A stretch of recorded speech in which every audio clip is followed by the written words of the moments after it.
Welcome, everybody, to day one of New Year, New Gut, New Health. I did this event last year as well, and actually, I've made brand new slides for it this year after another year of experience, another year of working with women all across Canada. I was like, what is it that they're really missing? And I've dialed this into that presentation for you. So we'll be going live today, tomorrow, and the next day, same time, for you to be able to watch these videos. The replays will be available for a week's time. So if you miss it live or if you're catching the replay and you get distracted, please come back to it because they will be taken down. Does everybody have the workbook? You're going to want the workbook for this event. I know some people that signed up late, they may not have got the workbook. So I'm going to drop it in the chat. And they may not also have even got the link. Some of you emailed me and I don't know if I even have the link. I'm like, oh, yikes. It might have been because you signed up late, which is totally okay. I'm glad you reached out to me. Okay, so there is the workbook. I've got that there. So if anyone pops in and then someone's asking about it, if you guys could be a doll and just let them know that they just need to scroll up and grab it, that would be great. So I'm just going to get my slides going here and see if Zoom is going to cooperate. There we go. Perfect. Sometimes that's a sticky point there. Okay. Everyone can see that, I'm trusting. Yes. Okay. Perfect. Thanks, Shireen. Awesome. Okay, so today we're going to talk about why you're still bloated, tired, and you feel stuck with your health, especially if you're over the age of 35, then it gets really sticky and there becomes a lot of information overwhelm. And you may feel like you don't know where to turn or what to do next. But I really want to help you understand what really needs to change for you to feel better in your body this year. So, even if you've had these symptoms for maybe it's just sort of in the 30s, 35 or so, 40, but maybe it's been decades. So many women have been putting up with symptoms for a long time, like I'm talking 20 years. Either way, you're in the right place because today we're going to start to understand why none of the strategies that you're undertaking really haven't worked for you. So I want you to know, actually, if you're new to me, if you don't know me at all, you don't know me from any other stranger on the internet, right? New. If you have been on my email list, you've been to live events of mine, then say OG. You're an OG follower of mine. I'm just gonna get the sun out of my eyes. Okay, that's better. You're new. Okay, so many people are new. Okay, perfect. So that's why I'm going to give you a bit of an intro of who I am. So I'm actually a registered nurse. I went to U of C, graduated in nursing 18 years ago. I worked in GI clinic for a gastroscopy kind of clinic. I worked in chemotherapy, giving cancer patients treatment. And I've worked in the emergency room, as well as a lot of other places in between those areas in nursing. Part of where the differentiator is in why I know what I know is because I have been in the healthcare system in Alberta for 18 years. I know what there is to offer every single one of you for your symptoms. I know the trajectory of where you get sent into the specialist or more blood work or the cycle that you're in. I know it all too well, personally and professionally. But where the story changes is I went into integrative health, which I'm going to talk about what all that is. I went into integrative health, ancestral health. I became a certified holistic nutritionist. And all of these three areas really help me to see how people can actually get well, where they can get the answers, and how really prevention and reversal of symptoms happens. And it doesn't happen inside the healthcare system, which is an unfortunate, inconvenient truth. I'm also a mom. I have two boys that are 13 and 10. I live here in Alberta, close to Okotoks in Calgary. I'm actually born and raised in Calgary. I'm a dog mom. I do have a cat, and we have 10 acres here in the country. So I've personally helped within this my business of women's high vibe health. I've personally worked with one-to-one 150 women, and I want to share some of the outcomes that they've had. These are actual situations that I've helped them resolve. So women working with me have lost up to 55 pounds in 6 months without dieting and kept it off. They've resolved IBS they thought they were stuck with, candida, chronic SIBO, which is small intestinal bacterial overgrowth. They've stopped thyroid conditions from progressing. They've put rheumatoid arthritis into remission, reversed prediabetes, regained their energy. So when they felt just completely wiped out by the afternoon or 6 p.m., 7 p.m., 8 p.m., they've finally regained that energy. They've even gotten pregnant when they had failed IVF in the past and they came to work with me on their total body health and been able to have that outcome. They've lost weight even with PCOS when they were told that birth control might have been the only strategy to help them suffer less. They've stopped headaches and ocular migraines, had symptom free periods, even with endometriosis. And if you know someone who has endo, or you do, you know how huge that is. It's like life changing. They've better managed their anxiety, stopped sugar cravings and nighttime eating and snacking, and they've woken up really more refreshed. Endo, no pain. That's crazy. That's so true, right? Like it's absolutely wild. So throughout the next 3 days, I'm going to share with you why what you've tried hasn't worked, why diet and exercise are not the only two levers that you need to focus on in the machine that is your body, in the strategies that you have. Diet and exercise are over focused on when we're neglecting other areas that have a big role to play in your health. We're going to talk specifically about how your gut affects every other system, and you're going to learn how you can get to the bottom of your symptoms.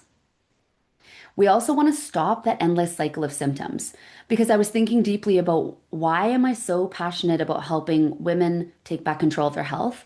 And it came to me that I think I am really tired of seeing women suffer. They suffer with pain, they suffer with symptoms, they suffer with inflammation, and then they still have to go on and be a mother, a caregiver, taking care of, all everything. The magic of Christmas and birthdays and taking care of their parents that are maybe aging and managing the other generation. Like it's so much, and to do it when you don't have your health is awful. And let alone if you're next stage in the hospital, in and out of getting treatment for particular things, like it's suffering and your life is too precious for you to stay in a cycle of symptoms.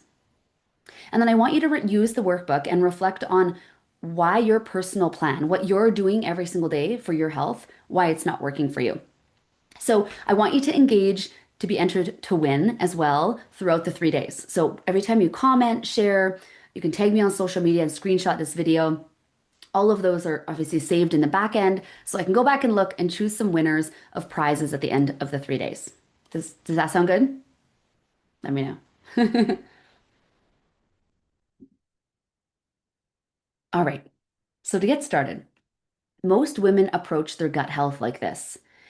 They try a diet to try and find the trigger foods. They're like, I'm maybe gonna go keto, maybe carnivore, maybe low FODMAP, maybe I'll try vegan, maybe I'll just do a juice cleanse.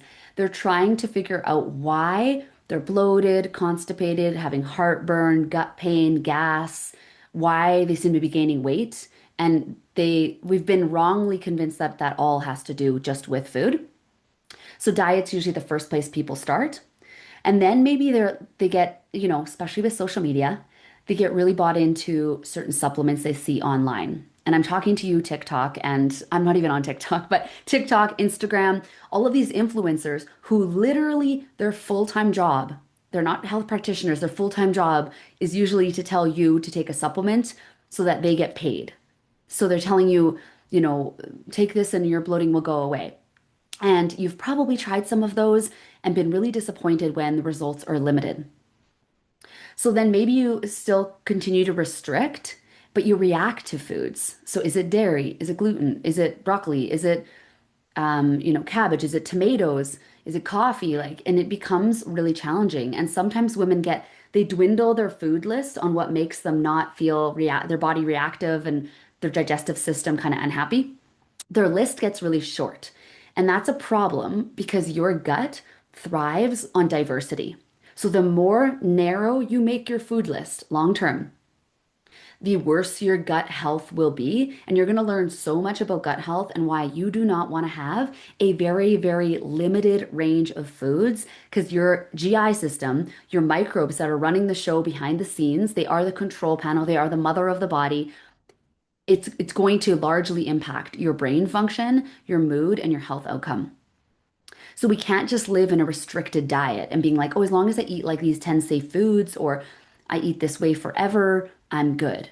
It's also not fun to live that way because you want to be able to eat everything, right? I don't know about you, but I really love food. So then women start to think that they have IBS when bloating, digestion is consistently irregular. So maybe you see the doctor and you say, I'm always constipated, I'm always bloated, something's got to be going on. And then the doctor says, let's run some blood testing, and you get your requisition. You go to the lab and you think this is going to give me answers, and it comes back with everything being normal. Who has had this situation? Comment normal if you have had lab testing that comes back normal when you thought that that was going to give you the answers you needed. Normal, normal. Shireen, Stephanie. On a normal, Jennifer says, on the other side of it, who has had some data, like they have got some data from the blood work, but they're still stuck? Comment stuck. If you're like, yeah, they told me that this was wrong, but then they said, here's what you can do, and I still have symptoms. Let me know if that's the case. So then after you see a doctor and you get those lab tests and you're like, I thought that was going to give me answers, usually you end up feeling really discouraged, really frustrated with your body, and kind of alone because it seems like you have nowhere to turn but the internet. The internet, like, YouTube and Google and, Instagram, right? So you feel really alone. And the problem is with that is the longer that we sit in those symptoms and we sit without answers, which is totally not your fault, but the downstream effects of poor gut health mean that you start having hormonal issues, weight gain, fatigue, cravings, sleep issues. So now we're having this like trickle down effect where your whole body's impacted because we didn't get the answers at the outset. And now you're like, well, do I exercise harder? Do I just go to F45 5 days a week? Do I cut calories? Do I just join this fitness thing? Um, do I just willpower my way through it and just cut out sugar? Like I see that all the time on like random Facebook groups where people say, like, I cut out dairy, gluten, sugar, da da da da da. Da. And it's like, okay, but how sustainable is that and for how long, right? Because you might do that for a week or two, and then your body really pays you back for it and feels less safe. And then you have worsening outcomes afterwards. Actually, I had somebody write me an email about that, someone who's joined this event. So then you start over with a new diet or new plan and you restrict. The problem here is there is no strategy. This is entirely a guessing game as to the root cause of your symptoms. Is it food? Is it exercise? Is it, usually that's what you think it is, but I'm going to tell you it's not. But that's where the aim is. The aim is how do I band-aid the symptom? How do I make it go away? But we have to start asking better questions to get better answers. So, as I mentioned, most women coming to me, they've tried the clean eating, cutting foods out, probiotics, doctor's visits, naturopaths, exercising more, taking medications, either over the counter or prescription. And yet they still have bloating, constipation, reacting to few foods. They're exhausted. Um, and that derails their efforts, right? Because they feel like they're doing the right things. Who here feels like they're doing the right things? They're like, I do try to take care of myself. You're not going through McDonald's drive-through every day. You're going and getting some amount of movement, trying to eat healthy, and you still don't see results. Let me know by commenting, you know, all the things. Comment all the things. If you really, truly, genuinely feel like you have tried and you're still not seeing change. All the things, truly. All the things. Yeah, it's so frustrating. So the common assumptions, which are incorrect, is that you must be doing something wrong. You need more willpower and discipline. You need a better doctor. Sometimes people think, well, it's just my family doctor just sucks. I just need a new one. And I'm here to tell you, the vast majority of them are way, way behind on the things I'm going to tell you today. or they think it's just their genetics, or they haven't found the right supplement yet. In a presentation I've done previously, I show a slide of Arnold Schwarzenegger and Maria Shriver. They were married and they had two boys, so they have two sons. And so we know that siblings share 50% of their genetics. And yet, when the boys were younger, they divorced and they asked the kids who they wanted to live with. And one chose to live with Arnold and one chose to live with Maria Shriver. And there is an image of them separated when they're older, like they're, in their early 20s. And the guy that's the son that's with Arnold, they're both riding their bikes and they're like fit and lean and strong. And the son that lived with Maria Shriver, he's inflamed, he's got excess weight. And it just goes to show they share the same genetics, but your environment and the choices you make are going to either turn on the switch for the good genetics you want, or turn on the switch for the genetics that you don't want. And often we, as children of our parents, we live the same lifestyle or very similar to our parents, which is why we end up with the same conditions. So we turn on the light switch without even knowing it. We're following in the same path. But that path is actually driven, carved, and walked on by you and your choices. So you're never stuck with your genetics. There's a term called epigenetics where it's the study of how you can turn on and off your genetics. So please don't let that be a barrier if your doctor has even said to you, well, it's in your genetics. It's like, yeah, we all have some genetics, but we get to control that destiny. Oops. So what's missing is understanding your body's signals and needs. Your symptoms are messages from your body. They are the way your body is communicating with you because your body is speaking the language of symptoms. It's our job then as individuals to say, what's driving that symptom? And to find what's beneath the iceberg, which you do not see the iceberg, the majority of it is under the surface, right? On the top, you see the bit of the iceberg, and everything is sitting below that is not there to the visible eye, right? You have to look for it. But the problem is in the conventional medical system is that they're treating the surface. They're treating the top. You have a headache, you get a painkiller. You get a worsening headache, you get a stronger painkiller. You have period pain, we're just gonna shut down your hormones. You have constipation, let's not ask why, let's just give you a laxative. You have heartburn, let's just shove down the acid. Everything is just a band-aid instead of saying, but why is the body doing this? Why is this happening? Because our body is actually, as much as you might all at times maybe have hated what your body's doing to you or why it's not responding or felt like you were just like a snowflake and you're different than everybody else, I promise you you're not. We all have the same systems that work the same way.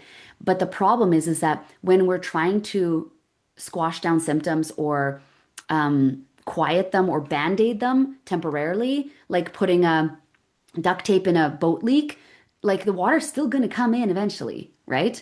The boat's still not healthy, but we're just carrying on with our busy lives and ignoring what our body's trying to say to us. So, one thing that I think is really important to understand is that your body doesn't make mistakes. It really doesn't make mistakes, even in autoimmune disease, even in cancer. It's doing everything it can for you. So, your body works for you. It does not make mistakes. And every single symptom you have is because it's trying to wave a red flag to get your attention. So symptoms are gifts.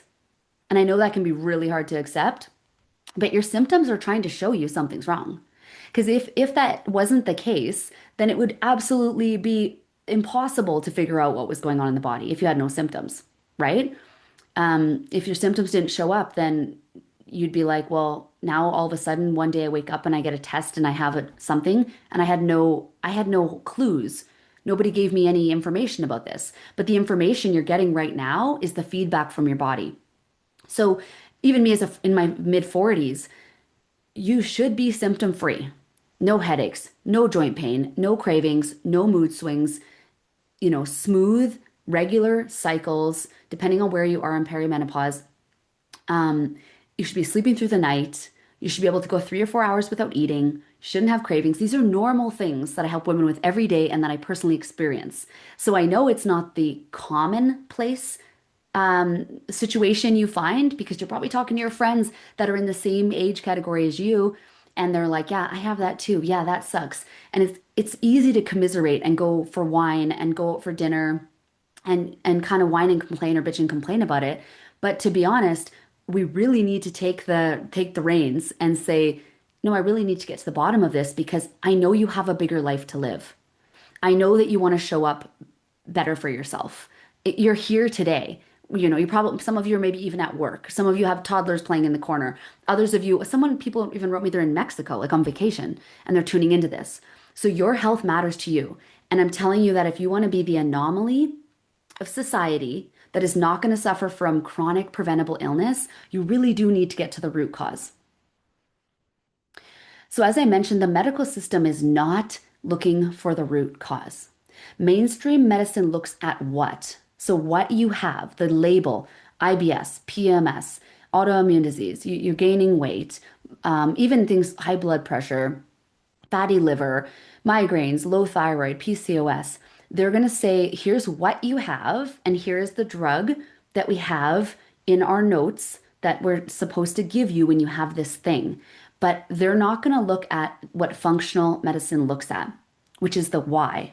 The why is the underlying reason, the chronic inflammation, unresolved emotions, chronic stress, gut infections, toxic exposures, poor liver detoxification, nutrient deficiencies, and leaky gut. These here under the iceberg are what is causing the vast majority of all symptoms. The vast majority of all symptoms. It's not, you don't have low thyroid because you have low thyroid. These are just descriptors, right? Hypothyroid is just saying you have low thyroid. That's not the reason why. That is just what it is. A migraine is a bad, a version of a bad headache. That's what it is, but we still don't know why we have it. Is this making sense? Let me know.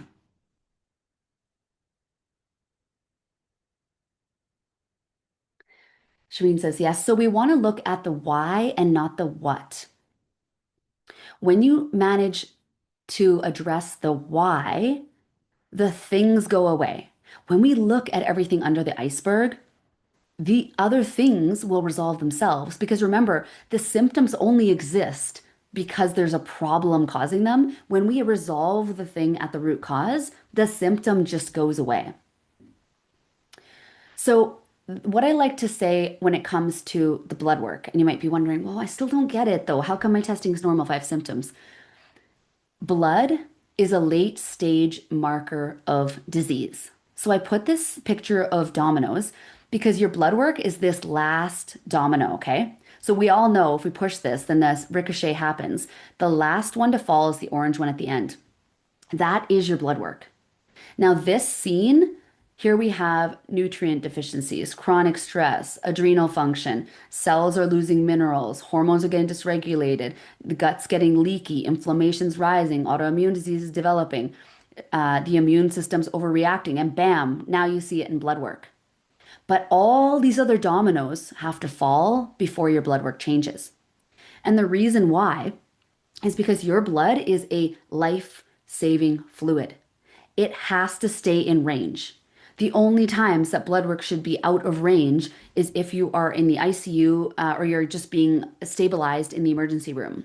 Okay, so if you go to the emergency room and someone comes in with a heart attack or problems breathing or they're unconscious, what changes in their blood is massive. Okay, so we're going to be like, holy smokes, like all hands on deck, this is a crisis because all the systems have been compromised to the nth degree. We should have abnormal blood work in emergency situations. That's what's happening. But if you're not in an emergency situation, you're not in, a car accident or the ICU or the ER or in a major medical crisis, then your body's showing you all those symptoms saying, hey, things are going haywire, the dominoes are dropping, oh, this is not good. And then that we need to work on it at this stage. Don't wait until your blood work is abnormal. And right now, if some of you were like, well, crap, like I do have abnormal blood work. I'm pre-diabetic. I have fatty liver. I've told I have PCOS. Whatever the situation is, um, that already being abnormal means disease is in progress. You probably have some amount of underlying issues brewing that it's not diagnosable yet, but it will be, and then the solution will be to give you a drug. This is how the system works. So we don't want to wait for the last domino to fall. So thinking that you're healthy because your blood work is normal is a fallacy. There can be all of these things wrong. Gut dysfunction, adrenal dysfunction, mineral deficiencies, hormonal issues, problems with cortisol, problems with mood, neurotransmitters, all these things could be haywire and your blood is still going to look normal because the blood is mostly worried about is your heart beating, is your brain functioning, and are you breathing? And the minerals in the blood are regulating those things primarily. That's their goal, right? To keep you waking up every day. So our systems are all very interconnected and these dominoes will fall, but they are all going to be influencing one another every single day. So when you get to the root cause, everything changes. I want to read to you, I'm going to read to you throughout the 3 days because these women that I've worked with come from all different situations. They're all different ages, whether they're in their early 30s or even their 50s and 60s. Some have goals of getting pregnant, some have PCOS, some have IBS, some have candida history or whatever the issue. This lady says, I'm so excited that for the past week or so, I've noticed such a big difference in my stools. I've been having these fantastic poops that I haven't had in 2 years, like a completely normal poop for the first time in a long time, and I almost cried over it. Now, as a nurse, vital signs are things like, you get your vital signs taken when you go in, right? So it's blood pressure and pulse and temperature. Um, a vital sign for you as a woman, as a human being, is your bowel movement. Your bowel movement should be formed, brown, not urgent, not rabbit pellet, not mushy, not requiring a bunch of wiping. And it should be like from your wrist to your elbow. And it should feel complete and satisfying, where you're almost like, I think I weigh 2 pounds less. That's how good it should be. Okay. That's a sign of your vitality. Because as we're going to talk about, your gut is driving the bus here. Your gut is controlling your health largely. You would love normal TMI. I would love normal bowel movements. Um, and this lady says, I'm so happy I found you. It literally changed my life. I felt like I had no one on my team in the medical system. This is so hard because what happens is, even up until the 90s, studies weren't done on women because they thought women were too complicated with their hormones changing every month and being in different stages of their cycle. They're like, we can't study that. We can't parse that apart. So they were excluded. And that meant that they treated us like men. So when you go in and you say, say you're having something related to your hormones, they're like, I don't know what to do about that. I was just told to give that birth control's an option. And women now, even in perimenopause, are being given birth control, which is not what you want to do. And so feeling like no one's on your team is partially because they're not a holistic team, right? They're not looking at your whole total body health. They're one piece of a pie of what you can do to get to the bottom of your symptoms. So the medical system is one piece of the pie. They're not the whole pie. But we have this idea in society that the doctor's like God and they know everything. And we've elevated them to this level that isn't really appropriate. They are life-saving and they are incredible in emergencies and acute care and surgery. And it's freaking mind-blowing the things they can do with technology and blood vessels and strokes. And like I've seen it with my own eyes. It's incredible. But when it comes to what the majority of people are having every single day, dying of chronic preventable illness, that's where they get like a C minus because that's not their strength, right? The only card they have to play is drugs, right? Drugs, surgery, or wait and see. Um, this lady here says, um, the very first week, she said so much bloating, less bloating, like whoa, in a week. So your body's responding every single day to every single thing you're doing. It's not broken, I promise you. It is the most intricate, brilliant, fine-tuned machine on earth. that nothing can come close to. There are millions of interactions happening every second in your body to keep you alive. Like if you knew the depth and the complexity of your body and how wise it was, it would make you cry. It is working for you, I promise you. You just need to give it what it needs and remove what's hurting it. So some of the common root causes I see. So below the iceberg, right? That underneath the surface. The first one is low stomach acid. Insufficient stomach acid, so lower than ideal, can lead to incomplete digestion. So food can ferment in the gut, resulting in discomfort, heartburn, bloating, and various digestive issues like H. pylori or small intestinal bacterial overgrowth. Even if you have heartburn, you likely have low stomach acid. Second, gut inflammation and gut infections. This is a huge driver of digestive symptoms. Inflammation of the gut lining makes the gut leaky or permeable. So our gut wall, actually, I'm sharing, I think, on the next slide. So I'll show you an image of it, but it is a very fragile barrier. And when it gets damaged, it can contribute to symptoms outside of the gut, like headaches, anxiety, brain fog, mood swings, joint pain.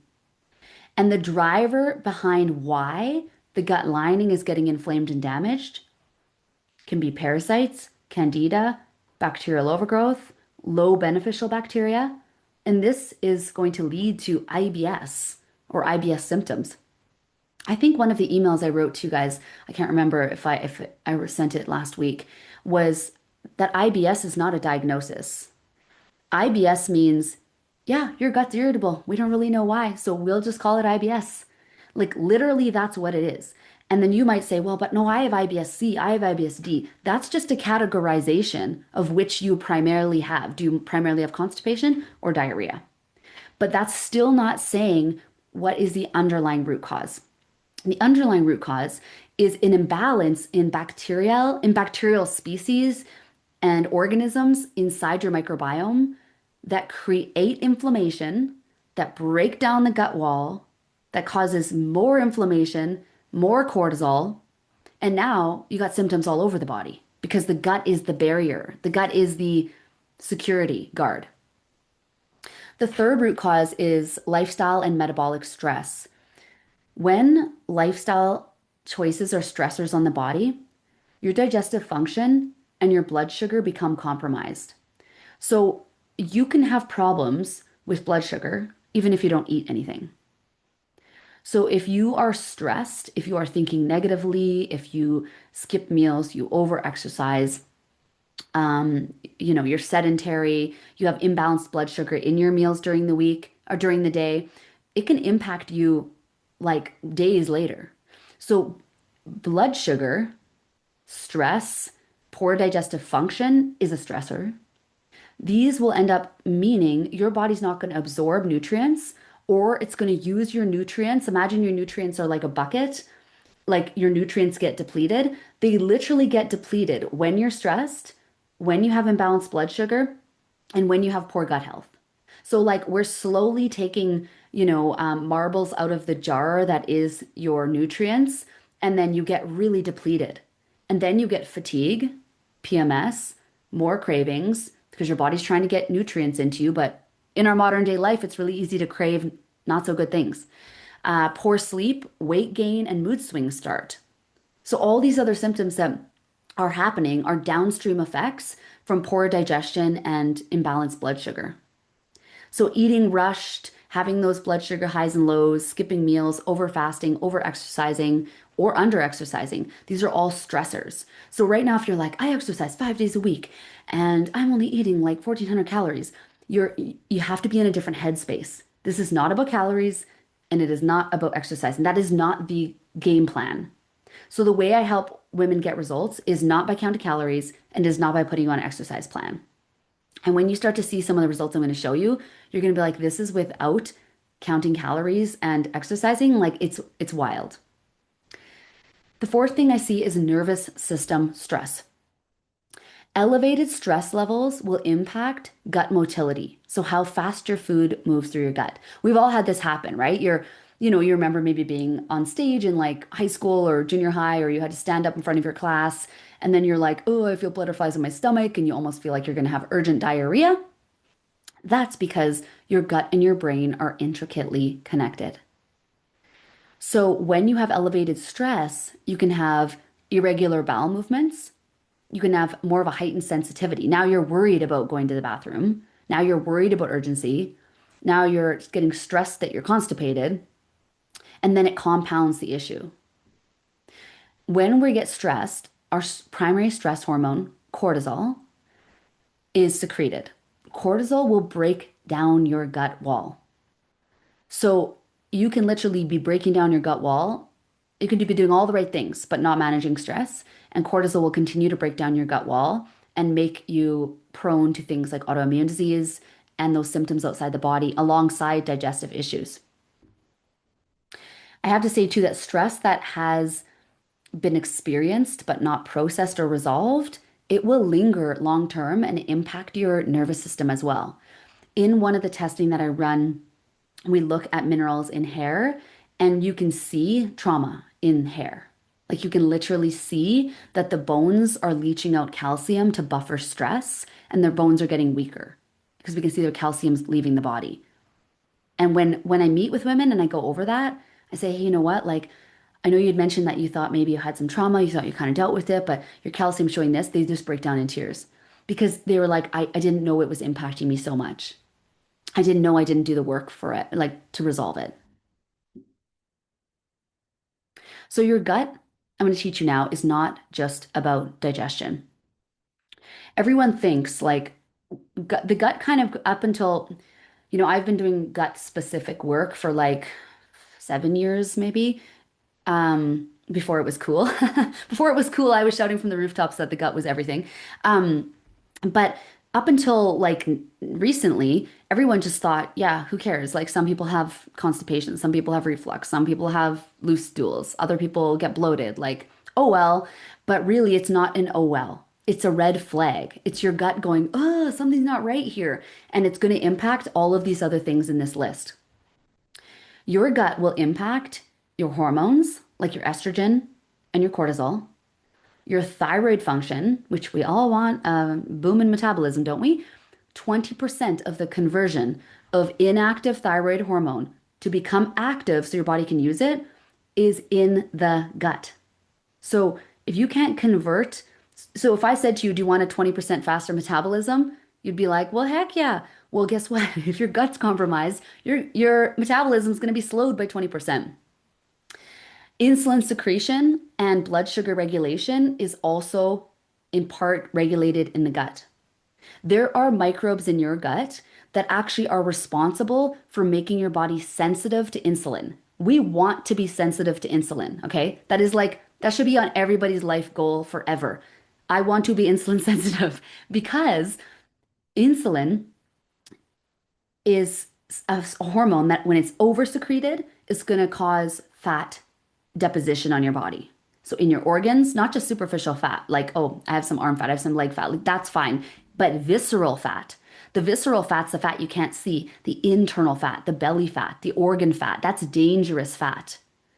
And that's the kind of fat that leads to metabolic conditions like high blood pressure, heart disease, diabetes, cancer, stroke, all of that stuff. So we want to keep your insulin as sensitive as possible. So if you eat, a piece of bread, then your body's not over secreting insulin because it's so used to dysregulated blood sugar. We want it to just have the right amount of insulin needed for that amount of glucose. Yeah. And this bacteria in the gut, it can help you be more sensitive to it. And some people, when we on their testing, they have none. And guess what? They're obese. So when I show them that, and they're almost like so relieved, like, oh, thank God I knew there was something missing here. Because they're like, I don't have any of this good bacteria. I have a leaky gut that's causing damage and cortisol in my body. Well, no wonder I'm 60, 80, whatever pounds overweight or more.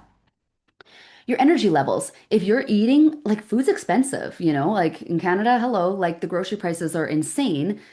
If you're like, I'm eating all the right things, but you don't get energy out of it, that the movement from eating it to creating energy, this is an intensive process and it requires strong digestion because your digestion is breaking apart that food into its smallest components for you to use. So if it's just kind of coming out of you as loose stool or you're bloated, constipated, backed up, your body's not getting the nutrients from it the way that it needs. Brain function. So your gut and brain are connected via this nerve called the vagus nerve.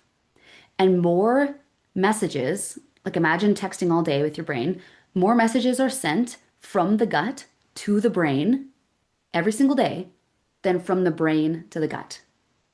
So we are taught that your brain is like central command. It is not central command. Your gut is central command. Your gut tells your brain how to operate. So whatever's happening down there, if you have an imbalance in bacteria, and the bacteria is inflammatory, it's creating nutrient deficiencies, it's creating cravings, then those symptoms, it's going to go up to the brain. It's going to make you feel irritable, moody, anxious, edgy, drained, burnt out. You're going to crave carbohydrates and sugar. And then you're just going to feel bad because you think it's you. But it's not you. You're not flawed. You're not just somebody who binge eats, who just caves in at the end of the day because you have no willpower. We cannot willpower our way out of this. It's physiology. It's what's happening in your body that we actually need to get to the bottom of. And then it becomes simple. Immunity and inflammation. 80% of your immune system lies inside your gut. And this is all by divine design. Every single thing you put into your digestive system is coming from the outside world, and in order for it to come into your body and be integrated into your cells, into your bones, and have access to your brain and your blood, guess what? It has to go through digestion. It has to go through the system. So your filtering system gets to go, do we let this guy into the body? Is this good? Is this not good? And the immune system lives there to sample. It's sampling everything that's coming in. And when there's things that are causing too much inflammation, too much damage in the body, the immune system gets over triggered. And it's like, hey, I'm seeing food particles. I'm seeing bacteria. I'm seeing too many bad guys. I don't know what to do. And it starts overreacting, not by mistake. It's literally trying to help you. But the breakdown of that over time is how autoimmunity is developed through a leaky gut. So the gut's damaged, and then the immune system's sitting right here in and on the in the lining of the gut, and it gets triggered. It's like ding dong ditch, right? It's like there's someone's ding dong ditching your gut and you're irritating it every single day, and we can't figure out who it is. And what's happening is then they're running away. No one's looking for this. No one's testing their gut microbiome and figuring out what's going on. And then on the back end of it, your immune system is like trying to solve the problem by ramping up immune function. And then you might go to your doctor and then they're like, yeah, you do have signs of this or signs of that, or we're going to keep an eye on it. That's because your immune system is saying, hey, the gut's damaged. Fix the gut so I stop getting triggered. I don't want to get woken up at 3 a.m. by the ding dong ditchers all the time. Hopefully that makes sense. Mood. There's a huge disconnect. And part of the reason why I'm so passionate about and ventured away from traditional nursing is because in the medical system, doctors are trained in systems, right? So you have a GI doctor and you have a neurologist that specializes in the brain and a cardiologist. And all of these doctors specialize and they need to because they need to know that area really well. But the missing factor is there's no interconnectedness. Gut doctors don't talk to your psychologist, your psychiatrist. So your psychiatrist doesn't talk to your GI doctor.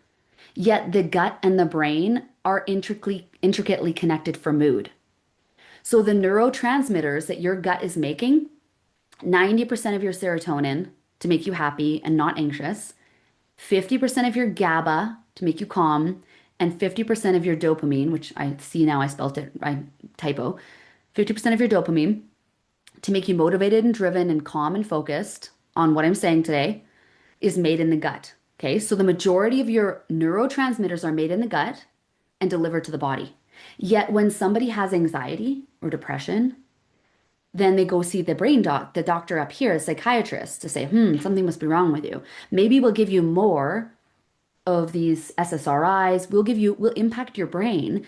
But the next question logically is, if these neurotransmitters are made in my gut, then why are we not looking at my gut health? And that's the kind of stuff that irks me about the medical system.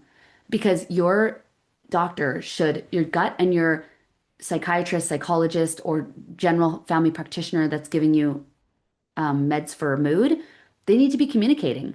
Because the number of times that I have seen in 18 years in nursing where I'm going through someone's history and they say, oh, I have IBS and anxiety. I have heartburn and constipation, chronic constipation.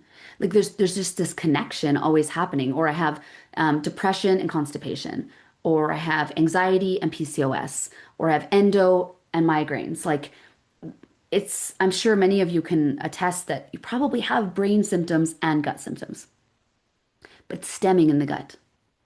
And then cravings. The majority of sugar cravings, sugar in particular, is because of this imbalance of bacteria in your gut. When your gut bacteria is imbalanced, as I said, it's going to send messages to the brain to tell you to go and get the bagel this was me, by the way, in 20 like 14, and as long as I can remember, always craving sugar. I grew up with a single mom. We lived in low income housing. She was never home. I played competitive soccer, so I was still really active every day. And like my coaches had to drive me there like 5 days a week because my mom was never home. I was like a lock key child. Like was home alone all the time. And all I ate literally was like pizza pops and Skittles and cup of noodle and McCain pizzas. And if you're from my generation, and Michelina's frozen meals and Skittles and Bounty bars, like Costco muffins. This was my every single day diet until I was in high school. And I thought that I just liked sugar. Like I would go to a restaurant and look at the dessert menu first. Like literally be like, ooh, I can't wait to have that like brownie with like ice cream on it. Like who cares what I'm going to eat? And only when I ran into my own gut issues after, I'll tell that story, I think tomorrow or another day, did I realize that my gut was so imbalanced that when I was able to test and address it, I haven't had sugar cravings in a decade. Like even over Christmas, like I don't even think I had dessert. Like not that I didn't, not because of any kind of restriction. I just didn't really want to have it. Like I didn't want to have seconds or, we had Purdy's chocolates and I had a few and that was good. And, but it's not driving my life. It's not controlling me. I'm not thinking about it after dinner. I'm not going for it in the afternoon because they finally went away when I balanced my gut microbiome. When I made my gut bugs healthy, the cravings will go away. And you'll see that from comments of my clients that I've shared in here too. So what is our gut microbiome exactly? So your gut microbiome is the collection of all living microorganisms in and on your body. They're on your skin, they're in your nose right now, they're in your mouth, they're on your nails, they're in your urinary tract, they're in your throat, they're in your everywhere. You are a walking bag of bacteria. We have 10 times the number of bacteria in our body than we do human cells. So we all are just fancy walking bags of bacteria with different hair and different skin color and a name, but we are the bacteria that we're made of. And we are more bacteria than human. So these bacteria total 100 trillion microbes that weigh 4 to 5 pounds and as many as 5,000 different species. Okay, so this is powerful. And your gut is as unique as your fingerprint. No two people are alike. The things that impact the gut you have today, how you were born, C-section versus vaginal, where you lived, city, farm, what you eat, organic, non-organic, what you were exposed to, chemicals, pollutants, pesticides, heavy metals, medication you took over the counter or Advil, birth control, antibiotics, stress you experienced even as a child, so trauma or low-lying daily stress and poor sleep, as well as there's many other factors, lack of exercise, that kind of thing. Obviously, diet. These all impact the state of your gut and your overall health. And then, as I mentioned, like, why does our gut health matter so much? Because it's the only direct connection from the outside world to the inside world, to our brain, blood, and organs. There's not a single system in your body that is not affected by your GI tract and the microbiome and the bacteria living within it.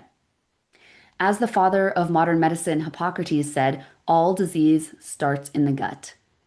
And so too does all healing.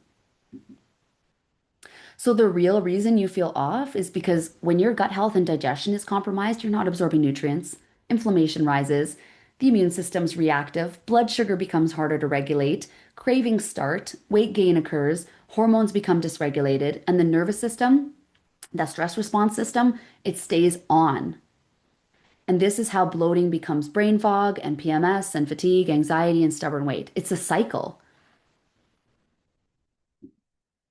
And we can't willpower our way out of it because no amount of trying harder is going to fix low stomach acid or H. pylori or PMS or endo or PCOS or anxiety and mood swings or hidden gut infections, poor digestion and absorption, inflammation in the gut lining, cravings, poor habits, or your nervous system. Like this isn't these aren't things that are going to be solved with going to F45 5 days a week or counting your calories. They're not going to change. These things are still going to be here waiting for you to fix. So the second problem becomes treating digestive symptoms as isolated problems. We can't fix bloating without knowing what the actual cause is. Cutting foods without understanding why we react to them. We have to wonder why. Because a resilient, healthy body can digest a wide variety of foods. You should be able to go to a restaurant and eat whatever you want and have no symptoms. That is the goal. So, like I mentioned, that your stool, like your poop, is a marker of your overall health, just like your blood pressure is. So too is your digestion and your ability to eat foods. So, are you there now? Probably not. Should you try to get there? Yes. So, when you go out to eat, like, I'm not an advocate for eating fried food, but if there's a fried chicken sandwich, like, I'm for sure going to get that. Because the majority of the time, I keep inflammation low and I'm doing all the right things and I don't have symptoms, then I'm going to go out and completely enjoy that meal. That is not good for you, but you should be able to still eat it and not have a problem with your digestive system and spend the day on the toilet or feel bloated and have pain and go to bed feeling uncomfortable and lacking confidence because you're like, oh, I just feel so gross. Like I know the feeling. As I mentioned, I'll share my story maybe tomorrow. Or taking supplements without knowing what your gut needs first. Like if you're just taking, I'm just going to take a probiotic. I'm just going to take this thing. I'm going to take that thing. And there's so many supplement companies out there. And supplements definitely have a time and place. But you need to know what your body particularly needs, right? Give it the piece it's missing. When you just hyper focus on the gut as well, you're probably ignoring your nervous system, which controls whether you're in a healing state or not, your lifestyle, so your sleep, your movement, your daily schedule, your habits, your environment, like the environment around you, literally in your house, with the products you use, the things you're placing around you, and then your blood sugar level. These things all really need to be dialed in order for you to see results. So it makes sense that nothing helps if you treat the digestion just in isolation. So the key takeaways I really want to share were that guessing as to the root cause is going to keep you stuck. You can't willpower your way out of your physiology with dieting or exercising, and the medical system's not going to test that root cause for you. That's not what they do. They're waiting for blood work to change, right? And then they can give you a drug that they have correlated to that label, or they can offer you surgery to remove the organ, whether it's your gallbladder or your uterus, that kind of thing, or appendix. But this all isn't your fault. Like, you're not expected to have known anything I told you today. Like, nobody's ever taught it to you. So now that you know, I always say to my kids, when you know better, you do better, right? And you can't do better until you know better. And now you know your gut is impacting every other system of your body. And that gut of yours is as unique as a fingerprint. If it was as easy as taking supplements, going to the gym a few days a week, eating 1,600 calories or 1,200 calories or whatever it is, everybody would be in pretty good health. But that's unfortunately not the case. Instead, we have the flip side where like 90% of the population's really not healthy. And blood testing, as I shared, is not where you want to look for the heart of the issue. And when your gut is off, so too is the rest of your health. So this isn't a motivation problem, it's a strategy problem. So I really want you to release any blame you have on yourself, whether you're like, how did I even get in this situation that I have all these symptoms, or I'm overweight, or you feel shame, you feel bad about choices you've made. There are other things driving that in your body. So it's making it difficult. It's not all coming down to self-control and willpower. So you're not weak, you're not failing. You've just been using the wrong approach to address a complex system that interconnects with all other systems. So that opens up Q&A. If there isn't any, then I will see you tomorrow where we stop guessing and we start getting clarity and I share more about the next steps you can take. So let me know in the chat if you have any questions. And I'll check how much time I'm at here. Oh, look at me. I'm exactly an hour. Yay.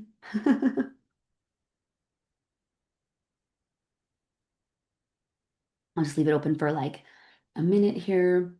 See if anybody has questions.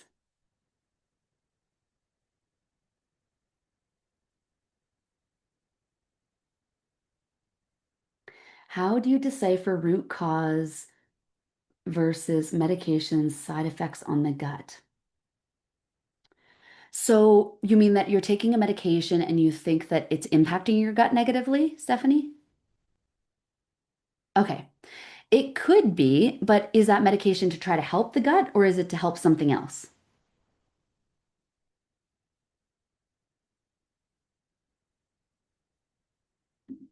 Let me just jump back to the chat over here. Um, oh, okay, mood. Yes.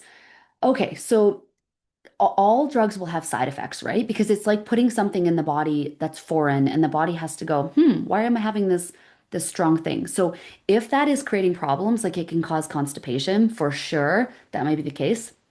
Then the goal has to become, let's see what changes it's making to your gut microbiome. So if you're taking an SSRI, it slows down usually motility in the gut. And then it's going to change your microbes in the gut. So we can look at the gut and say, what's happening here? Are these microbes slowing things down? Can we do something about what we see here? And then can we also check the boxes on all other things that affect constipation and motility? And then can we feel good enough? Usually women that come in to work with me usually want to wean down their medications eventually. So then can we get you feeling good enough that you feel prepared to do that and have that conversation with your doctor? But yeah, it can, unfortunately, gut issues can be a downstream effect of medication use, especially in the case of things like birth control, or proton pump inhibitors and acid reducing medication. Huge problem there. Um, Whereas things like laxatives and they're just kind of shooting everything through you. That's not good either, but they're not doing as much harm necessarily as something like a acid reducer or birth control long term to nutrient levels and the gut. Love this. Looks like I'm in the right place. Aw, thank you. Okay, awesome. I think that's, oh, I had another question come in. Are painful periods connected to gut health? Yes, abso-freaking-lutely. So many women think anytime they have PMS, period pain, cramping, mood swing, headache, emotionality, that they think, or period pain, they end up thinking, well, my hormones are clearly the problem. But just like blood is that last domino, your hormones are responding to your gut health, your liver, your digestion, your inflammation, and your lifestyle. So all of these things over here create this foundation of health because you have gut microbes that actually regulate estrogen. Your liver's processing your estrogen, and your lifestyle is going to derail certain hormones or have them up and down. So this is creating your hormones. So pretend we go for a month. All of these five factors in your life that you're undertaking are going to create hormones that throughout the month and at the end. And at the end, we get this report card that is your monthly cycle or your period. Your period is a reflection of all of these things.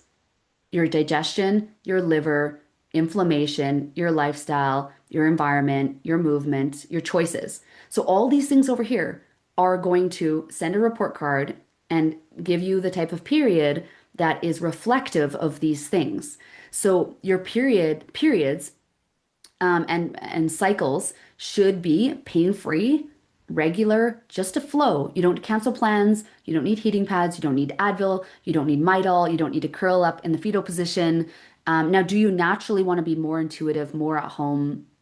Maybe take on less of the putting the kids to bed or going out with your girlfriends on day one and two, for sure. That's just natural. That's the natural, innate wisdom we have inside that we're shedding, and we want to just be alone and reflective and have a bath and go to bed early and all that. That's totally normal.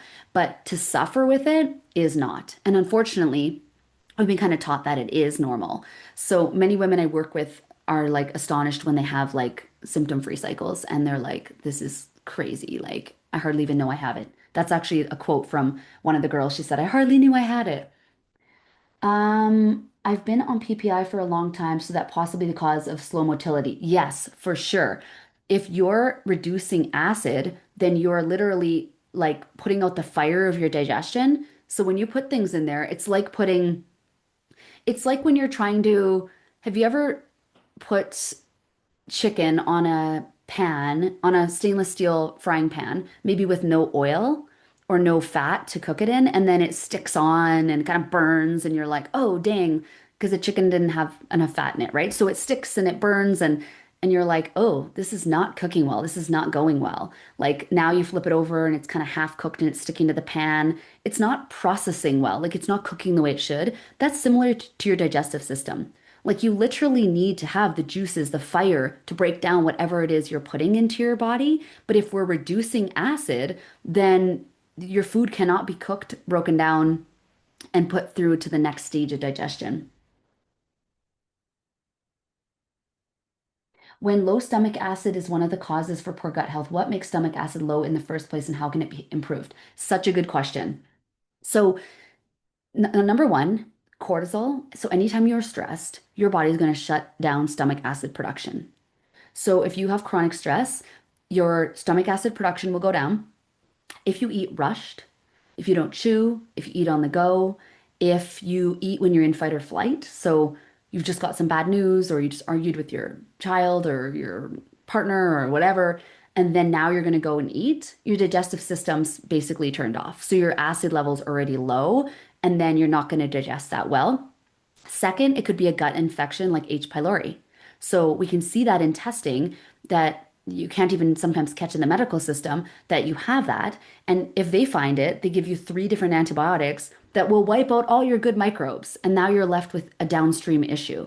You might not have the H. pylori, but now you have longer term gut health issues. So we don't want that either. So we can do things like rebalance and eradicate that with herbs naturally if that's the problem. So if that's the cause of low stomach acid, H. pylori, then we do something about that. If it's cortisol, stress, go, go, go, type A lifestyle, like driven woman, entrepreneur, like busy mom, like traveling for work, like I have a lot of clients that are like they go 110% hard every day and it's like, okay, we need to build systems in here and slow things down because your body's not even feeling safe enough to digest food. Okay, I think that that's it for the questions, but super good questions. Thank you for being so interactive. And I will see you tomorrow for day two. You're welcome. Take care. Bye.